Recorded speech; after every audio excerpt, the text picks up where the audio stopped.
Dan untuk bisa mengangkat derajat perempuan. Awas, Anda jangan tertipu dengan orientalis. Sekarang banyak disebarkan tuh, termasuk teman-teman kita non-muslim. Nah, itu isu palsu tuh.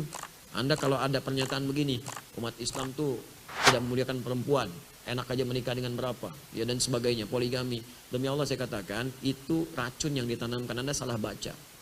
Salah baca. Jadi kalau membaca itu jelas riwayatnya. Dari dulu banyak orang merendahkan perempuan. Bahkan seenaknya aja. Ya dulu di Cina ada raja yang kaisar itu selirnya aja 1000. 1000 tuh, aduh luar biasa. Setahun cuma mengunjungi berapa? 365 istrinya. Ya, itu 3 tahun sekali baru kekunjungin istrinya. Ya, sebelumnya lagi kan ada lagi lebih banyak lagi. Zaman jahiliyah di Eropa itu banyak juga seperti itu. Ya, selirnya banyak, bundiknya banyak, nggak ada dianggap. Bahkan ada yang perempuan diperjualbelikan seenaknya. Suami bisa tukeran, termasuk di jahiliyah. Datang Islam, diluruskan itu semua. Diarahkan dengan baik. Jangan perlakuan perempuan seperti itu, kata Al-Quran. Turun Quran surah ketiga 36. Perempuan punya keistimewaan. Diberikan hak di situ. Diberikan bagian warisnya. Dulu nggak ada warisan, diberikan waris untuk mengangkat derajat perempuan. Termasuk dibatasi. Kata Allah jangan begitu, kamu seenaknya kuburkan perempuan ratusan ribuan, tidak. Kalau kamu memang sanggup untuk bisa menikah lebih daripada satu perempuan, ini alasannya. Kalau bisa jangan lebih dari 4. Ada satu pengen nambah 2, 2 pengen nambah 3, 3, 4, 4 cukup. Di luar batas kesanggupan itu tidak. Cuma Nabi Muhammad yang saya berikan kemudian petunjuk untuk menikah dengan 9 perempuan. Di Al-Bukhari nomor hadis 5068. Ya, dari Anas bin Malik. 9 pun itu dengan hikmah, bukan untuk dunia. Karena semuanya rata. Kenapa dinikahkan dengan Aisyah radhiyallahu taala anha? Allah yang pilihkan. Kenapa? Untuk mewarisi keilmuan Nabi.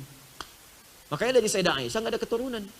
Dan jangan hujat Nabi, oh anak kecil 10 tahun nikah dengan kakek-kakek 50 tahun. Ya mana ada orang tua begitu, Anda yang kurang baca. Jangan sampai kekurang pengetahuan Anda jadi menuduh Nabi, itu nggak boleh. Nggak boleh, melukai, nggak bisa. Jangan dibaca konteks dulu dengan sekarang. Orang dulu itu beda dengan kita sekarang. Mereka udah terbiasa menikah dengan usia yang muda. Abdullah bin Amr bin As itu nikah usianya berapa tahun? Itu beda usia dengan bapaknya 11 tahun. Ya, bapaknya itu 23 tahun. Anak 9 tahun udah minta nikah, bapaknya nikah usia 11 tahun. Ada yang mengatakan 10 tahun, ada yang mengatakan 13 tahun masih. Itu biasa menikah dalam keadaan muda. Saya baru dari Paris kemarin. Paris, lampu merah sonoan dikit. Ya, itu Louis menikah dengan Marie Antoinette. Usia berapa tahun? 13 tahun. Itu di Eropa. Itu biasa. Saya tanya begini deh, di zaman-zaman dulu ya. Raden Ajeng Kartini, era Kartini. Berapa usianya saat dipinggit? Masih belia. Masih belia kan?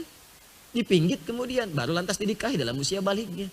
Ya, mengandung, melahirkan, meninggal dunia. Itu kan usia yang sangat muda. Apa Anda menertawakannya? Coba saya tantang sekarang. Siapa yang berani melecehkan Kartini, pahlawan nasional? Ayo bicara sekarang.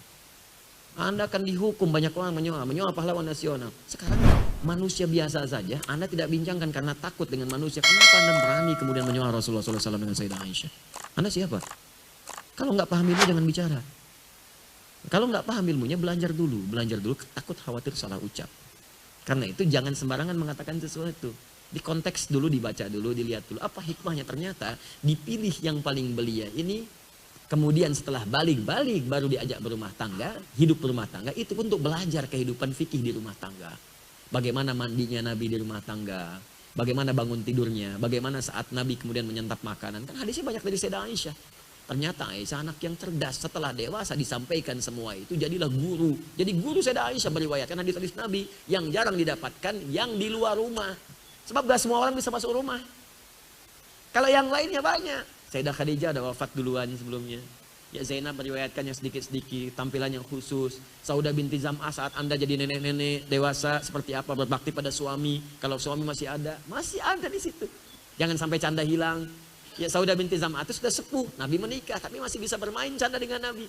Pulang masak, senang masak beliau, bikin adonan. Nabi diambil adonan, dicolekkan di keningnya, tertawa bersama.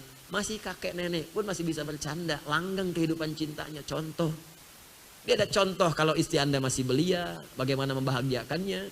Contoh istri Anda sepadan, bagaimana membahagiakannya. Contoh kalau sudah sepuh, bagaimana membahagiakannya. Contoh model, karena Nabi diutus jadi model. Anda diutus, model dunia aja nggak laku. Nggak, makanya nggak ada utusan. Kita itu diciptakan untuk mengikuti model, dipraktekkan dalam hidup. Begitu cara bacanya. Jadi kalau bacanya begitu enak kita. Saya mohon maaf ya kalau terkait Allah, Nabi, mungkin tegas saya itu. Tapi tegas itu karena sayang, bukan benci. Takut Anda punya masalah. Sedangkan Anda itu kawan saya, sahabat saya doakan. Kan paling gak enak berpisah dengan sahabat kita. Atau ada orang dibenci Nabi, kita paling gak enak. Karena itu kalau masalah dengan Nabi, saya tegas gitu. Tapi ketegasan itu sebagai cinta, bukan radikal. Bukan radikal, ini saksi antum nih. Tunjukkan pada saya radikal saya di mana. Nanti saya perbaiki. Kan kita memperbaiki diri setiap hari. Mungkin ada yang salah itu pasti, tapi di balik yang salah kita bertobat. Tunjukkanlah kalau ada yang kurang baik, tunjukkan supaya saya perbaiki. Ya, alhamdulillah, mudah-mudahan Allah berikan kebaikan. Ya, alhamdulillah. Kita nggak perlu banyak-banyak lah hal-hal yang kita bahas, sedikit tapi bisa bermanfaat insya Allah. Ya, jadi beberapa waktu ini saya mohon doa juga.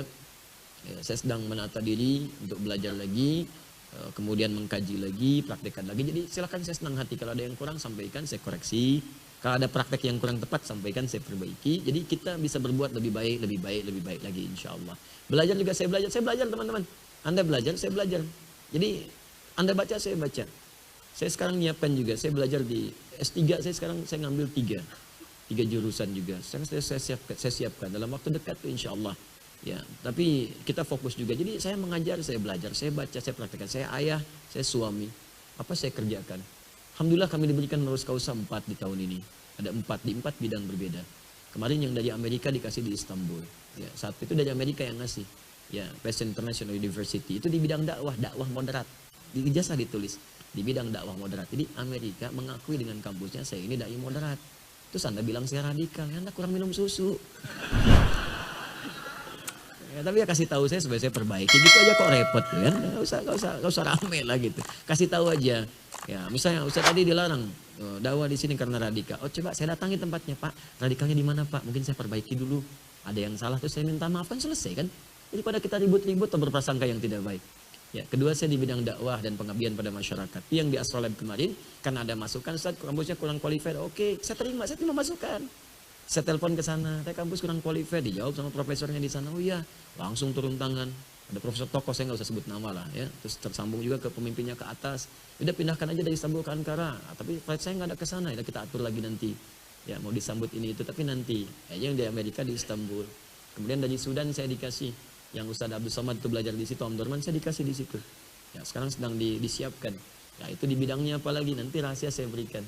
Ya, di bahasa saya di situ. Jadi saya di dakwah, di bahasa dan di Al-Qur'an, di Tajul Hafidin. Tajul Hafidin itu kampus di Sudan yang tidak menerima kecuali penghafal Quran 30 juz. Ya, dan di situ diberikan ilmu Qurannya. Saya dapat doktor di situ di honoris causa di bidang Al-Qur'an pengabdian. Nanti saat datang kami akan ke sana. Nah, insya Allah nanti Maret kami pun diundang ke Al-Azhar yang ngasih kuliah umum di Al-Azhar di sana. Terus nanti kita bawa dai-dai kita supaya belajar, kita bangun komunikasi supaya dapat relasi. Nanti di sini ada dai datang ke sini, mengajar ke sini, kita pun kirim dai belajar ke sini. Itu yang kita lakukan. Kalau meninggal diteruskan nantinya. Ya, tapi nggak ada harapan saya untuk semua dunia, nggak ada. Nggak diberikan pun nggak ada. Kita nggak ke sana lah. Yang paling penting Allah ridha. Itu saja. Saya nggak mau belajar dunia, yang penting Allah ridha. Tapi kalau orang ngasih kan kita hormati. Jadi penghormatan untuk orang memberi. Itu yang saya capaikan. Jadi Bapak Ibu, ini mungkin yang saya bahas sementara waktu. Saya minta maaf kalau ada salah-salah dan mohon dengan itu semoga Anda mendapatkan